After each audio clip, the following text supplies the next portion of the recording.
बसंत जी हरियाणा से। श्री हरिवंश महाराज जी, आपके चरणों में कोटि कोटि प्रणाम।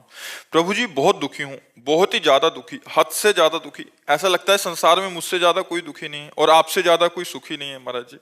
महाराज जी नहीं यार, हमारी तो दोनों किडनी फेल है यार। आप मन से बहुत सुखी हो, मुझे नहीं लगता दुनिया में आपके जैसा कोई सुखी होगा, खुश होगा। आखिर ये बात तो मानते हैं इसलिए मानते हैं कि हमारा मन एक ही रास्ता पकड़े हुए है, श्री जी के चरणों की तरफ, और उनकी कृपा से बस उन्हीं की तरफ बढ़ता रहे। और वो है आनंद स्वरूप, वो है परमानंद स्वरूप, वो है प्रेमानंद स्वरूप। तो वही आनंद अंदर स्फुरित होता रहता है। जब हम संसार का आश्रय लेते हैं तो दुख ही दुख है। इसका नाम क्या है शास्त्र में जानते हो? दुखालयम। ये दुख का घर है, इसमें जो कुछ मिलेगा वो दुख ही देने वाला मिलेगा, दुखालयम। और सुखालयम कौन है? भगवान है। तो हम अपने मन को यदि भगवान में लगा पावें तो हम सुखी हो जाए। सच्ची बात मानो, सब सुख आ जाएंगे, लोक परलोक की सब सुविधाएं आ जाएंगी, सब सुख आ जाएंगे। जब आप भगवान का भजन करोगे तो सब सुख आ जाएंगे। जैसे खूब अगाध सरोवर जल हो तो मछली खूब किलोले करती है, थोड़ा जल हो तो चिंता है कि कहीं सूख न जाए। लेकिन समुद्र में है तो आनंद ही आनंद है उसको। सुखी मीन जहां नीर अगाधा और जिम हरि शरण नहीं एको बाधा। अगर हम भगवान की शरण में भैया तो दुख भी सुख बन जाता है, और अगर भगवान से विमुख है तो सुख भी दुख बन जाता है। ये बात समझ लीजिए। तो भगवान की शरण होकर नाम जप करो, अच्छे आचरण करो। बाबा थोड़ी खुशी हमारी तरफ भी ट्रांसफर कर दो ना, आप तो इतने सुखी रहते। अगर ऐसा होता हो तो हम तो पूरे भारत को ट्रांसफर कर देते क्योंकि अपने बस का कुछ है नहीं। तुम्हारी समझ से तुम्हें सुख मिलेगा और तुम्हारी समझ से तुम्हें दुख मिलेगा। पॉजिटिव चिंतन हो गया तो निगेटिव चिंतन को दबाकर जब पॉजिटिव चिंतन बढ़ता है तो आनंद आता है, और जब पॉजिटिव चिंतन को दबाकर निगेटिव चिंतन बढ़ता है तो हम चाहे जितने करोड़पति हों, हमें दुखी का अनुभव होगा। तो ये पॉजिटिव चिंतन जो है ये भगवान के भजन से आता है। शास्त्र स्वाध्याय, भगवान का भजन, परोपकार, तीर्थयाटन, दान पुण्य जब हम करते हैं तो हमारा हृदय पवित्र होता है, तो दुख में भी सुख ढूंढ लेता है। और जब हमारा निगेटिव विचार होता है तो सुख में भी दुख वो खोज लेता है।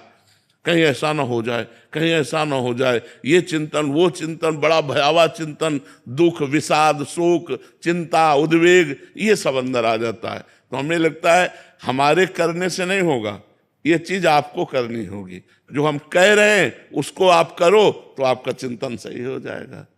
अगर हमारे ऐसे देने से होता तो किसी को भजन के लिए नहीं कहते, भजन करके ऐसे दे देते, सबका मंगल हो जाता। वैसे संत जन तो कहते ही रहते हैं, सर्वे भवन्तु सुखिना, सर्वे सन्तु निरामया, सर्वे भद्राणि पश्यन्तु, माँ कश्चित् दुख भाग भवेत्। किसी को दुख ना हो, सब सुखी रहें, सब स्वस्थ रहें। पर सब हैं क्या? जो भजन कर रहे हैं, जो भगवान से जुड़े हैं, वही कृपा का अनुभव कर रहे हैं। नहीं तो सब दुखी हैं, सब दुखी। किसी को ना समझो, बड़े बड़े अरबपति खरबपति सब दुखी हैं, सुखी वही है जो पूरा भगवान को समर्पित है। समझ पा रहे? तो समर्पण करो और नाम जप करो। राजीव जी दिल्ली से। राधे राधे महाराज जी। महाराज जी, आपके चरणों में कोटि कोटि प्रणाम। महाराज जी, भगवान एवं देवता जी में क्या फर्क है? कोई फर्क नहीं, एक ही परमात्मा सब रूपों में विराजमान है। पहला उत्तर, एक ही परमात्मा सब रूपों में विराजमान है। पर जब हम उन्हें परमात्मा भाव नहीं देखते तब फिर अलग अलग पावर है। एक बार उपनिषद की कथा है, सब देवता दैत्यों पर विजय प्राप्त करके बड़े आनंद में उत्सव मना रहे थे। अप्सराएं नृत्य कर रही थी, गंधर्व गान कर रहे थे, देवता सब अपने सिंहासनों पर विराजमान थे। तो देखा भगवान ने कि इनको अहम हो गया है कि मैं बलवान हूं और मैंने दैत्यों पर विजय प्राप्त की।